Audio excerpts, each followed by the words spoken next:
Dissect me not. Be a doll. I felt comfortable in all the stories that she told so avidly, as if she herself believed them, all of them, shooting right out of her mouth, and her eyes would glisten, her more mouths would open, tongues disoriented, desiring her, the lands she opened.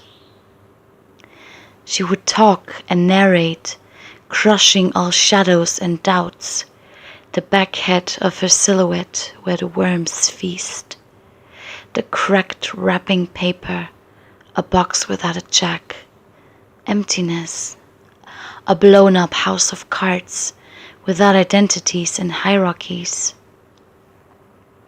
The audience aggrandizes, hungry, assembling in front of her face, and I looked at her face and could smell her, absorb her secret defeat. I stared at her orchestrating mouth and eyes, then detected no facial movements whatsoever, no life in those cheeks, forehead, jaw.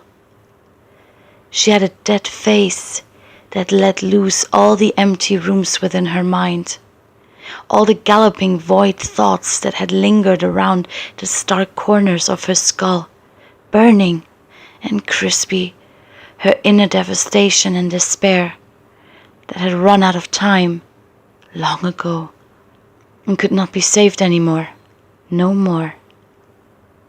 Her index finger tipping against the side of her head like a crashed barge, her eyelashes fluttering irritatedly. When will they realize the shrine of a woman that they adore and pray before?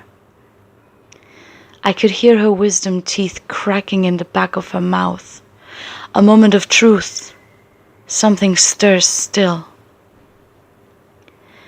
The crowd is tiring. The observative blind gaze, the endless expectation. The stomach green and exasperated. Her smile looks like a threat, and they fail to read her properly. Their lives in danger, the abyss in her eardrums. The louder they applaud, the deeper she collapses and falls down into her own sex. That's what she had always wanted to avoid.